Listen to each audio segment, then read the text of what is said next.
에베소서 5장 22절에서 33절까지입니다. 에베소서 5장 22절에서 33절까지.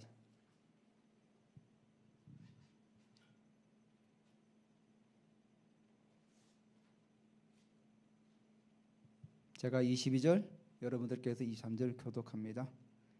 아내들이여 자기 남편에게 복종하기를 주께 하듯 하라.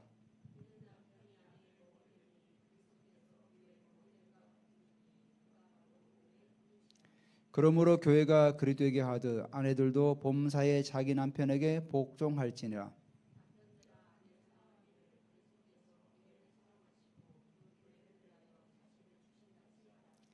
이는 곧 물로 씻어 말씀으로 깨끗하게 하사 거룩하게 하시고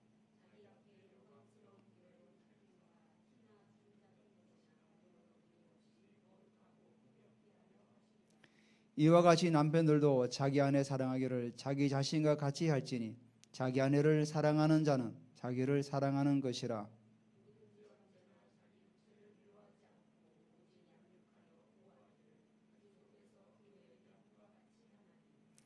우리는 그 몸의 지체임이라.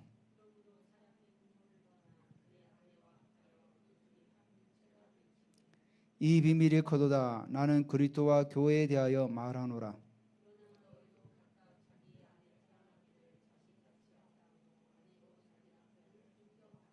아멘. 오늘은 오늘 이 말씀이 부부간의 어떤 그 얘기지만은 사실은 교회와 그리스도의 관계에 대해서 오늘 우리에게 말씀하고 있습니다. 그래서 오늘 말씀을 제가 묵상하는 가운데 우리가 이 마지막 때를 살아가는 성도로서 또 우리가 신부라 그러죠. 성경에서 교회를 향해서 신부라고 많이 하죠. 그 계시록에는 어린 양의 혼인 잔치에 그래서 나중에 예수 그리스도와 우리 성도들이 그 신부가 되어서 함께 혼인 잔치에 참여하는 것들을 말씀하고 있습니다. 구약에도 성도들을 향해서 세상의 우상을 섬길 때 뭐라고 얘기합니까? 너희들이 영적으로 간음한다 그럽니다. 왜냐하면 그래서 성도를 신부라고 얘기하죠. 그래서 우리가 거룩한 신부로서 하나님 앞에 세워져서 마지막 어린 양 혼인잔치에 참여하여서 거룩한 세마포를 입고 그곳에 참여하여 그 주님의 영광 가운데서 우리가 함께하는 연합을 이루는 그때를 바라보며 우리가 계속 우리가 나아가야 되는 겁니다. 그래서 오늘 본문의 말씀을 통해서 신부가 가져야 할 영성, 신부의 영성에 관해서 우리가 같이 말씀을 좀 나눠보려 합니다. 첫 번째로 신부의 영성은 사랑과 친밀함이 되는 거죠. 사랑과 친밀함. 여러분, 하나님을 아는 것과 하나님을 경험하는 것하고는 차이가 분명히 있습니다. 우리가 성경을 통해서 하나님에 관한 지식을 우리가 알고 있어요. 세상 사람도 성경을 통하면 하나님에 관한 지식을 알 수가 있습니다. 그렇지만 하나님을 경험하는 것하고는 다른 차원이죠. 신부는 하나님의 사랑과 그 친밀한 가운데 하나님을 경험하는 거예요. 자, 구약에 보면은 하나님의 임재가 가득할 때 성전이 어떻게 됩니까? 그러니까 성전이 세워지기 성소에는 구름으로 가득 차서 제사장들이 능히 서서 그 제사를 진행할 수가 없었어요. 영광이 가득하기 때문에. 그래서 성경에서 하나님의 영광을 말할 때 카보드라 그래요. 카보드. 카보드는 의미는 무겁다. 뭐 이런 의미를 있어요. 근데 성경에서 이 카보드라는 용어가 나오지만은 하나님의 영광이 드러나는 그 히브리 용어는 셰카이나예요. 셰카이나. 셰카이나는 성경에 나오지는 않아요. 근데 셰카이나는 영광이 드러나는 것을 셰카이나라고 그래요. 영광이 어떻게 드러나죠? 빛으로 드러날 때도 있고 또 구름으로 드러날 때도 있고 이스라엘 백성들이 광야를 진행할 때 하나님의 그 영광이 셰카이나로 드러나죠. 뭘로 드러나죠? 불과 구름 기둥으로 드러나죠. 그게 바로 하나님의 임재예요. 그래서 이스라엘 백성들이 구름 기둥이 머물면 거기 머물렀죠. 그리고 구름 기둥이 떠나면은 떠나고. 왜냐하면 하나님의 임재가 있기 때문에 거기 거주하는 것이고, 하나님 임재가 이동하면은, 영광이 이동하면은 따라서 이동했던 거죠. 그래서 저녁에는 어떻게 보였죠? 불로 보였죠. 불기둥으로. 그래서 그 사막에, 광야에 추울 때 그들에게 따뜻하게 위로가 되고 보호막이 됐죠. 따뜻하게. 이렇게 영광으로 드러나는 걸 셰카이나라 영광이라고 하죠. 그리고 신약에 와서는 어떻게 되죠? 헬라어로 독사라 그래요. 뱀 독사가 아니라 독사라 그래요. 그게 영광이에요. 영광은 뭐죠? 예수 그리스도가 완전하게 드러나는 거예요. 요한복음 1장 14절에 이르죠. 하나님의 영광이 드러났다고. 독생자 예수 그리스도가 드러났다고 그러죠. 한번 우리 찾아보죠. 요한복음 1장 14절. 우리가 한번 읽어보면 더 의미가 있을 것 같아요.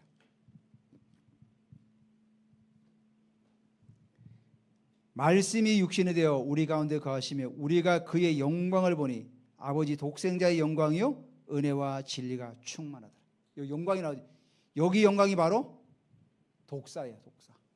예수 그리스도가 드러나신 거예요.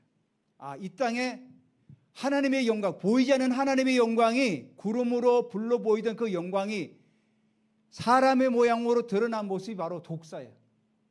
그래서 1세기 때 주의 제자들은 그 주님의 영광을 본 거죠. 그래서 예수님께서 뭐라고 하십니까? 제자들이 아버지를 좀 보여주십시오. 하나님을 보여달라니까 너희가 나를 보았기 때문에 아버지를 보았다, 이런 식으로 말씀하시죠. 왜? 그 영광이 사람의 모양으로 나타나신 분이 바로 예수 그리스도라시라는 거죠. 그래서 예수님께서 뭐라고 합니까? 나는 세상의 빛이라고 하죠. 나는 빛이다. 그래서 예수님을 지칭할 때 뭐라고 합니까? 나는 길이요 진리요 생명. 왜? 하나님 자체이기 때문에. 그래서 신부는 영광을 사모하고 영광을 갈망해 나가야 되는 거예요. 그래서 오늘 여기 뭐라고 합니까? 22절에 아내들이여 친밀함 나갈 때 자기 남편에 복종하기를 주께 하듯 하라. 저희 교회 부부 관계는 너무나 잘 이렇게 좀 친밀함으로 잘 지내는 것 같아요. 많지는 않지만은 성경이 뭐라고 합니까? 주께 하듯 하라 그래. 이 의미가 뭡니까? 부부간의 삶도 신앙적인 삶을 살아가라는 뜻이에요. 물론 여기 복종, 여자가 남자에게 복종, 어떻게 보면은 굉장히 좀 우리 시대에 받아들이기 어려운 말죠. 왜 여자가 남자에게 무조건 복종해야 되지? 그것도 죽게 하듯 하라. 그러니까 1세기 때는 이 의미가 그렇게 어렵지가 않았죠. 근데 지금은 무슨 여자가 그러면 뭐 하인이 된가? 뭐 복종하듯이 그런 의미가 아니라 이 의미는 우리가 신앙생활을 교회에서만 하는 것이 아니라 가정이나 모든 부분에서 부부는 그렇게 신앙생활하면서 부부관계를 이어가라는 거죠. 주께 복종하다. 우리가 하나님의 말씀에 순종하고 복종하지 않습니까? 그러듯이 부부관계도 서로가 믿음 안에서 말씀 안에도 순종하고 나아가야 되는 거죠. 그 부부관계가 교회에서만 뭐 이렇게 멋있게 보이려고 하는 게 아니라 가정이나 모든 삶 가운데서 그렇게 살아가라는 거죠. 왜? 그런 부부들 있지 않습니까? 쇼 윈도우 부부라고. 남한테 보이는 거는 그렇다기 보이지만은 내막은 서로 말도 안 하고 지내는 그런 부부들 많지 않아요? 그게 결국 뭐냐면은 신앙과 삶이 분리되어 있는 거죠. 같이 가야 된다는 거예요. 그래서 이유가 나오죠. 이는 남편이 아내의 머리가 됩니다. 그리스도께서 교회의 머리 된 것 같으니 그가 바로 몸의 구주시니라. 그래서 친밀함으로, 사랑과 친밀함으로 부부관계도 세워져 나가야 되고 주님과의 관계도 그렇게 세워져 나가야 돼요. 그러니까 바울이 에베소 교회를 향해서 남편과 아내에 대해서 이렇게 얘기하지만 결국은 그 핵심은 뭡니까?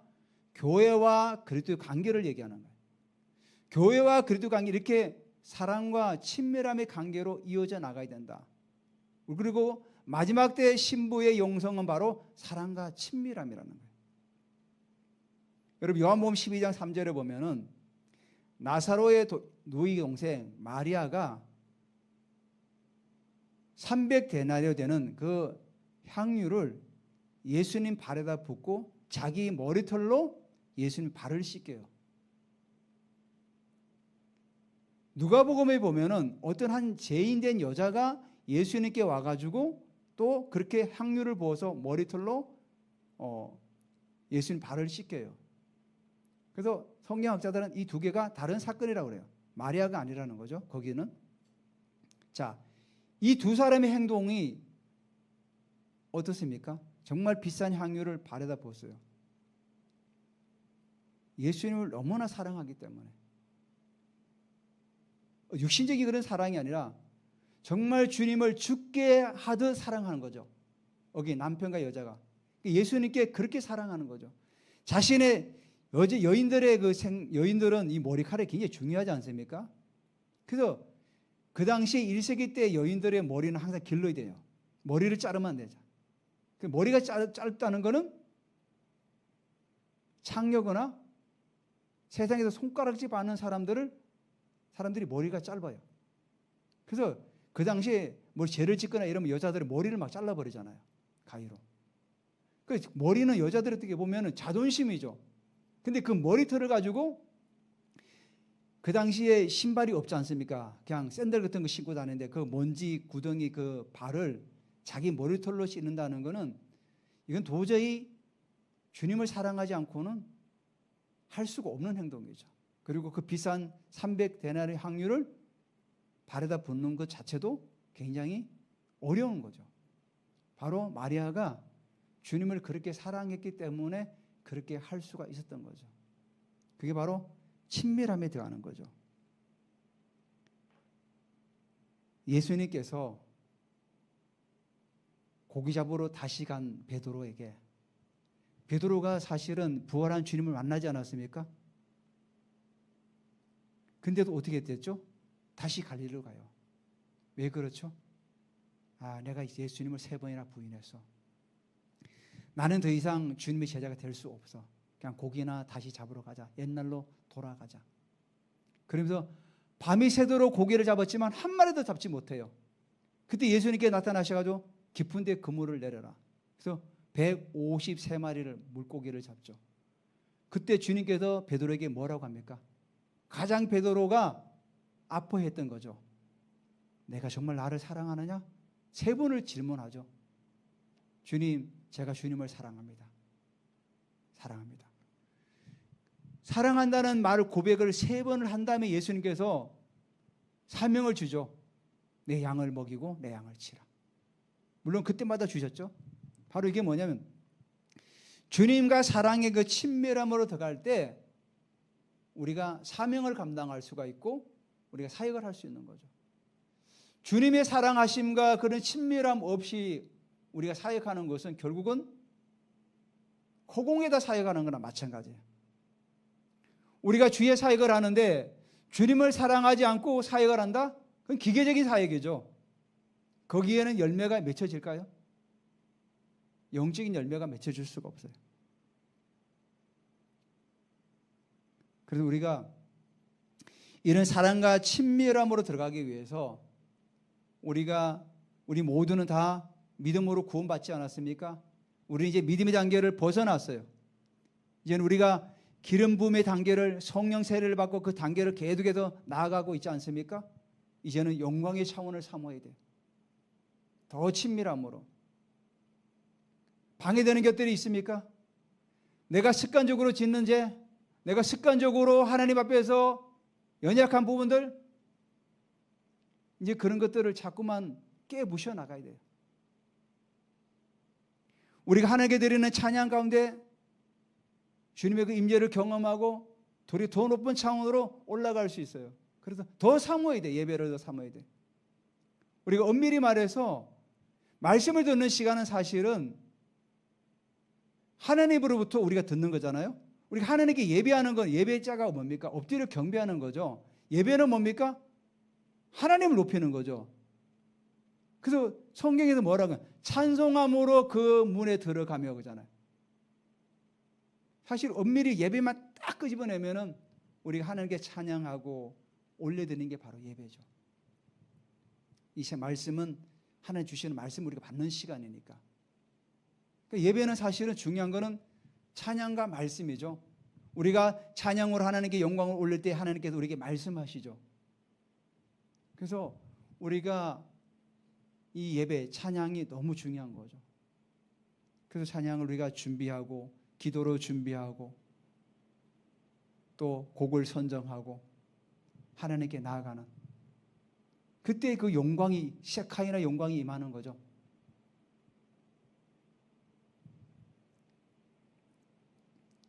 그래서 맨날 성령의 열매를 맺어가도록 우리가 계속 부단히 우리가 애쓰고 수고해야 돼요. 그러면서 영적인 그 생활을 신실하게 해나가야 돼요. 말씀을 읽고 기도 생활하고 이런 부분들을 신실하게. 어떤 날 기도가 안 되는데요? 못하겠습니다, 목사님. 억지라도 해야 돼요, 억지로. 우리 의지를 가지고 억지라도 막 붙들고 있는 거예요. 기도가 안 되면은 그냥 붙들고 주님 붙들고 있는 거죠. 어떤 사람들은 얘기해요. 기도가 안 되는데 기도하지 말라 그래. 그렇지 않아요. 하나님께도 우리에게 의지도 주셨기 때문에 의지를 가지고 우리는 계속 돌파해 나가야 되는 거예요. 기도가 안 될 때는 그냥 붙들고 있는 거, 앉아 있는 거죠. 주님, 내가 주님을 갈망합니다. 주님의 은혜를 사모합니다. 기다리는 거예요, 계속. 나아가는 거죠. 최한 목사님이 좀 힘든 시기 때 침실에서 계속 하나님의 영광을 계속 갈망을 했대요. 그러니까 뭐 기도가 힘들어 그러니까 계속 그냥 하나님의 영광만 갈망하고 있는데 서너 시간 기도하는 가운데 굉장히 따뜻한 온기가 쫙 몸에 다가오더래요. 근데 그때 주님의 음성이 들렸대요. 내가 너에게 가까이 가도 되겠니? 네, 주님 오십시오. 근데 그 주님의 영광 임재가 너무나도 강하게 막 오니까 두렵더래요. 그래서 그랬대요. 주님, 제가 두렵습니다. 조금만 좀 물러주시면 어떨까요? 그때도 따뜻한 온기가 살짝 이렇게 사라지더래요. 그러니까 목사님이 그래요. 하나님의 그 영광의 임재가 그렇게 가깝지만 또 주님은 굉장히 인격적이신 분이다. 하나님의 자녀가 두려우니까 살짝 물러나 주시기도 하고. 우리에게 왔던 그 서진웅 지금은 목사님 되셨어요. 그 목사님도 공을 차다가 무릎을 다쳤대요. 공을 차다가 무릎을 다쳐가지고 이제 방에 들어가서 앉아 있는데 눈을 감고 앉아 있는데 갑자기 주님의 영광의 임재가 막 방에 가득 차더래요. 그래서 그 임재를 느끼면서 주님의 임재 가운데 거의 가만히 있었대요. 그런데 아프던 무릎이 완전하게 치유됐다는 거예요. 그러니까 우리가 영광의 단계로 들어가면은 바로 이런 은혜를 입을 수 있는 거다. 그래서 이렇게 우리가 영광의 단계에 들어가기 위해서는 주님의 사랑과 친밀함으로 계속 나아가야 되는 거예요. 그래서 신부는 주님의 사랑과 친밀함으로 계속해서 나아가야 돼요. 두 번째가 순결과 헌신이에요. 순결과 헌신. 자, 여기 26절에 이는 곧 물로 씻어 말씀으로 깨끗하게 하사 거룩하게 하시고 자기 앞에 영광스러운 교회로 세우사 티나 주름 잡힌 것이나 이런 것들이 없이 거룩하고 흠이 없게 하려 하심이라. 성경이 뭐라죠? 물로 씻어. 이거 물세례를 말하는 거죠. 씻고 말씀으로 깨끗하게 하시고 가서 우리를 거룩하게 하시고 우리가 하나님 말씀으로 거룩해지죠. 하나님 말씀으로 거룩해진 다음에 하나님 앞에서 영광스러운 교회, 여기 나오죠? 영광스러운 교회. 우리 교회를 뭐라고 합니까? 영광스러운 교회. 주님께서는 우리 교회를 부르실 때 뭐라고 해요? 신부를 부를 때 영광스러운 교회를 부르신다는 거죠. 영광스러운 교회. 주님의 임재로 가득 차서 영광으로 함께하는 그 교회를 주님은 그렇게 지금 부르신 영광스러운 교회로 세우사 티나 주름 잡힌 것이나 이런 것들이 없이 거룩하고 흠이 없게 하려 하십니다. 여러분, 순결은 성경에서 이렇게 말씀하죠. 너희는 세상에서 뱀처럼 지혜롭고 비둘기처럼 순결하라 그러죠. 순결한 용어 앞에 뭐가 나오죠? 비둘기처럼 순결하라고 그래요. 이 비둘기는 헬라 원어에 보면 집비둘기를 말해요. 여러분, 집비둘기랑 산비둘기랑 차이가 있습니다. 집비둘기는 암수 한 쌍이 평생을 같이 가요. 근데 산비둘기는 그렇지가 않아요. 그래서 집비둘기는 서로 간에 굉장히 서로가 충성해요. 그래서 예전에 통신이 발달되지 않을 예전에는 비둘기를 어떻게 했죠? 뭐 이렇게 다리에다 묶어가지고 보냈잖아요. 그러면 비둘기 반드시 또 돌아와요. 그래서 주님께서 비둘기처럼 순결한 의미는 물론 우리가 순결도 의미도 있지만은 충성되어라. 충성. 그런 의미예요. 너희가 세상에서 뱀처럼 지혜롭고 비둘기처럼 충성되이 살아가라는 거예요. 충성되이. 그래서 충성이라는 거예요. 충성. 우리가 주님 앞에 순결하는 게 또 의미가 한 가지 있어요. 순결하는 그 의미 안에는 섞이지 말라는 거예요. 혼합하지 말라는 거예요. 혼합하지 말라는 거예요. 복음과 세상의 문화를 섞지 말라는 거죠. 진리와 비진리를 섞지 말아라. 많은들이 하나님 말씀을 가지고 세상에 나가는데 세상에 나가서 어떻게 합니까? 적당히 타협하고 살아가려고 많이 하죠. 결코 복음은 세상의 그런 문화 속에서 섞어서 사용하지 말라는 거예요. 섞지 말라는 거예요. 그래서 이거는 우리가 영적인 순결을 말하는 거죠. 영적인 순결. 하나님의 백성으로서 자녀로서 이 땅을 살아가면서 세상의 어떤 그런 가치관들이라든지 세상의 그런 문화에 혼합되어서 섞어서 그렇게 편성되어서 살아가지 말라는 거예요. 그게 바로 순결이에요. 순결. 순결은 처녀가 동정을 가지고 결혼하는 물론 그런 의미도 가지고 있지만은 성경에서 그 순결은 더 의미가 더 크다는 거예요. 충성되이 그리고 영적으로 순결을 지키며 살아가라는 거예요. 그리고 신부는 순결과 헌신이라고 했잖아요. 헌신. 신부는 헌신도 필요합니다. 바울이 복음을 전하면서 고린도후서 11장 23절 27절에 보면은 뭐라고 합니까? 제가 적어왔어요. 바울이 이렇게 얘기해요. 나는 옥에도 갇히고 매도 수없이 맞고 여러 번 죽을 뻔했고 40여 하나 감한 매를 3번 맞고 돌에 맞고 3번 파선하고 깊은 바다 강의 위험, 동적의 위험, 이방의 위험, 신의 위험, 배고픔 수도 없이 당했다는 거죠. 신부는 대가가 지불이 필요해요. 우리가 주님 앞에서 믿음의 길을 갈 때 대가 지불이 필요한 거죠. 많은들이 공짜로 뭔가를 얻으려고 하는 사람들이 있어요. 여러분 알지만 세상에 공짜는 없습니다. 하나님 앞에서도 대가 지불이 필요해요. 그래서 바울은 뭐라고 합니까? 나는 스티그마를 가지고 있다. 흔적을 가지고 있다. 그게 뭡니까? 바로 대가를 지불했다는 거예요. 오늘 고린도후서 이 말씀처럼 그 흔적이 스티그마가 매 맞고 돌에 맞고 그 상처 그 흔적이 자기 몸에는 지금 있다는 거예요. 바울은 주님을 사랑하기 때문에 순결을 유지하고 헌신하면서 대가를 지불했다는 거예요. 그래서 이제 나를 위하여 의의 면류관, 영광의 면류관, 생명의 면류관이 기다린다고 했죠. 그래서 나뿐만 아니라 주의 나라를 삼하는 모든 이들에게 하나님은 그렇게 하실 것이다.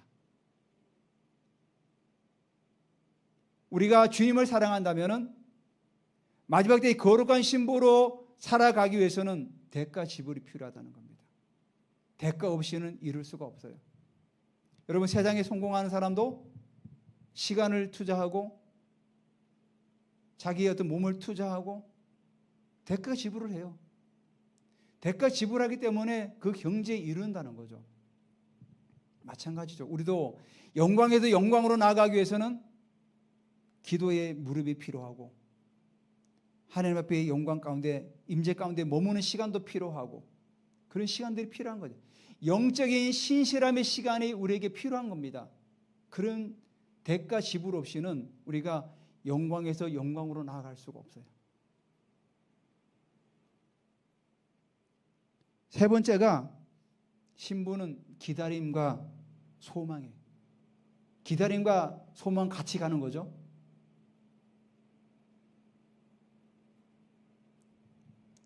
31절에 이렇게 말씀하죠. 그러므로 사람이 부모를 따라 그 아내와 합하여 그 둘이 한 육체가 될지니 이 비밀이 크도다. 나는 그리스도와 교회에 대하여 말하노라. 연합을, 장차 있을 연합을 지금 얘기하고 있는 거예요. 신부는 기다릴 줄 알아야 돼요. 마태복음에 보면 25장에 보면 열처의 비유가 나오죠. 열 처녀 가운데 다섯 처녀는 기름을 준비하고 다섯 처녀는 금방 쓸 기름만 준비해가지고 신랑을 기다리죠. 이스라엘에서는 결혼을 할 때 정혼을 먼저 합니다. 예수님의 어머니도 마리아도 요셉과 정혼한 사이였죠. 근데 이스라엘에서는 정혼한 사이도 결혼과 같은 비중으로 생각을 해요. 그래서 정혼한 이후에는 이제는 외간 남자를 만나지 말고 관계도 가지면 안 돼요. 뭐 친구 사이라도 이래도. 왜냐하면 정혼은 결혼과 같은 비중을 두고 있기 때문에. 자, 남자와 여자가 그 당시에 정혼을 하게 되면은 정혼을 하고 남자는 다시 아버지 집으로 돌아가죠. 가서 이제 아내와 함께 살 집을 마련해요. 그 기간이 거의 1년 가까이 된다고 그래요. 다 준비가 되면은 이제 신랑의 아버지가 아내를 데려오라. 그러면 이제 가서 혼인잔치를 열고 아내를 데려오죠. 그때까지 신부는 계속 기다리는 거죠. 언제 신랑이 올까? 노심초사. 계속 기다리면서 신부 수업을 하는 거죠. 근데 성경의 마태복음 25장에는 다섯 처녀는 기름을 준비했다고 그래요. 그 기름이 뭡니까? 성령을 말하는 거예요. 성령. 기름 부으심을 말하는 거죠. 기름 부으심을 준비하고 기다리고 있을 때 신랑이 왔을 때 혼인잔치에 들어갈 수 있는 거예요. 믿음의 단계도 천국 가죠. 그래서 우리가 더 높은 단계 영광을 경험하기 위해서는 기름을 준비하고 기다려야죠. 주님의 그 임재를 사모하며 기름을 준비하고 계속 기다릴 때 신랑이 왔을 때 그 혼인잔치에 가서 그 함께 영광을 우리가 누릴 수가 있는 겁니다. 그래서 자신을 준비해 나가야 되는 거예요. 계속 신부는. 그리고 우리가 이 신부가 기다리는 게 또 한 가지가 뭐냐면은 소망하는 게 하나님 나라예요. 세례 요한이 옥에 갇혔을 때 자기 제자들에게 예수님께 가서 이런 질문을 하고 답을 가져오라 그래요. 제자들이 뭐라고 했냐면 요한이 자기 제자들에게 예수님에게 가서 오실 그이가 당신입니까 하고 물어라. 그러면 예수님께 답을 주실 거다. 그리고 요한이 예수님께 가죠. 아니, 요한의 제자들이 가서 예수님께 질문을 해요. 오실 그이가 당신입니까? 이렇게 질문하니까 예수님께서 뭐라고 하죠? 그래, 오실 그이가 나다. 이렇게 대답하지 않아요. 가서 전해라. 병든 자가 치유되고 소경이 눈을 뜨고 귀신이 쫓겨나고 완전히 동문서답을. 그 의미가 뭐죠? 하나님 나라가 왔다는 거예요. 하나님 나라가. 요한에 가서 전해라. 하나님 나라가 왔다. 지금 오실 거기가 바로 나기 때문에 하나님 나라가 지금 임했다는 거예요. 예수님께서 이 땅에 오셔서 제일 먼저 하신 말씀이 뭐예요? 회개하라. 천국이 가까이 왔다. 하나님 나라가 왔다는 거예요. 지금 요한에게. 하나님 나라가 왔다는 것은 그분이 왔다는 겁니다. 동문서답이 아니었던 거죠. 신부는 하나님 나라를 소망하고 기다려야 돼요. 그 하나님 나라는 뭐죠? 지금 이 땅에 역사하는 나라, 죽어서 가는 그 나라가 아니라, 죽어서 가는 그 천국이 아니라 지금 하나님이 통치하는 나라, 나의 삶 가운데 하나님이 통치하는 나라. 귀신 들린 자에 갔을 때 귀신이 쫓겨나가고 죽은 자가 살아나고 병든 자가 치유되고 소경이 눈을 뜨는 그 하나님 나라. 신부는 하나님 나라를 사모해야 돼요. 단순하게 이 땅에서 살아가는 것만 사모하는 것이 아니라 더 높은 차원의 하나님 나라를 사모해야 돼요. 그래서 에베소서 1장이 뭐라 그랬죠? 2장에서 우리를 그리스도와 함께 어디에 앉혔다고 그랬어요? 하늘에 앉혔다고 그랬어요. 하늘에. 너희들이 이 땅에 살아가는, 이 땅에서 적을 두고 살아가지만 너희의 신부는 하늘에 있다는 거예요. 하늘에. 그러니까 우리 신부는 하나님 나라를 사모해야 되는 거죠. 하나님 나라를 사모할 때 그 영광을 우리가 맛볼 수가 있는 겁니다.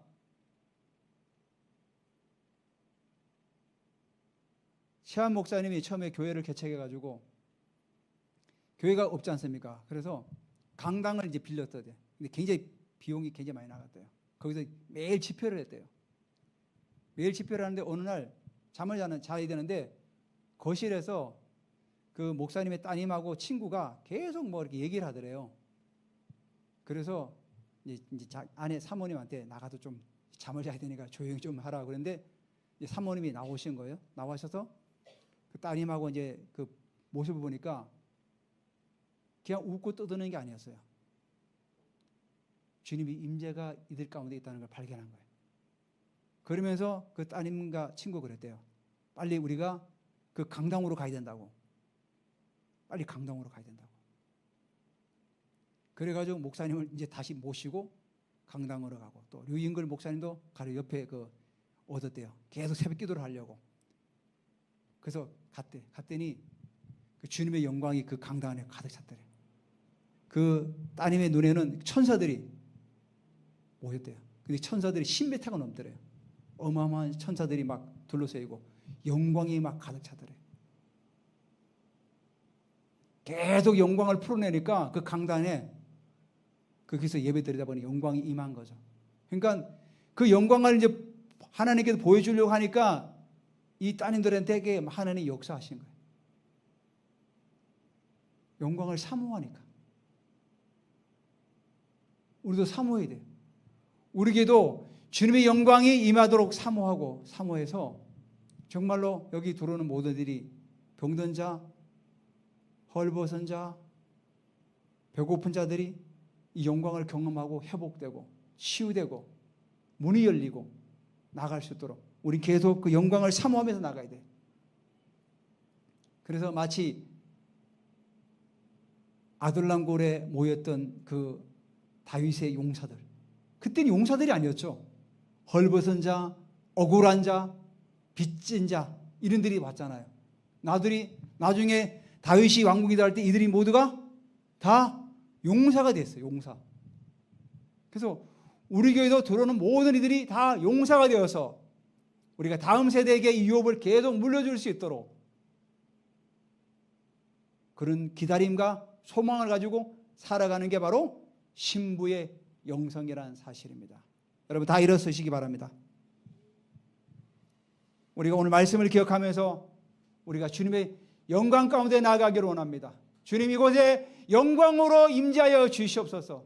더 임하여 주시고 더 임하여셔서 우리가 주님의 그 영광을 경험하게 하시고 성경에 나오는 그 지식적인 그 하나님만 아는 것이 아니라 하나님을 경험하게 하시고 우리가 영광 가운데서 나아갈 때 하늘의 아름다운 그대를 경험하게 하시고 이 땅 가운데도 영광을 운반하는 자가 되게 하시고 영광을 또한 전달하는 자가 되어서 하늘나라 이 땅 가운데 세워나갈 수 있는 우리 모든 일꾼들 될 수 있도록 우리 같이 한번 주여 부르면서 기도합니다. 주여 할렐루야.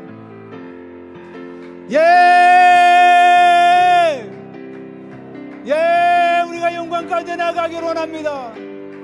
주님 우리가 영광 가운데 나아가기를 원합니다. 주님 우리에게 기름 부어주시옵소서. 더 기름 부어주시옵소서.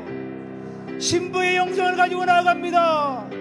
주님 우리가 하나님 아버지여 사랑과 친밀함과 순결과 온신과 또 아버지 하나님이여 주님 우리가 소망과 기다림을 가지고 나아갑니다. 우리가 하나님 앞에도 믿음으로 전진하기를 원합니다. 우리가 믿음의 단계, 기름 부음의 단계, 영광의 단계로 나아가기를 원합니다. 우리를 하늘에 앉히셨사오니 우리가 아버지 이 땅 가운데서 주님의 영광을 풀어내는 자 될 수 있도록 하나님 우리에게 기름 부어 주시옵소서. 더 기름 부어 주시옵소서. 여러분 아픈 분이 손 올리시기 바랍니다. 그리고 머리에도 손 올리시기 바랍니다.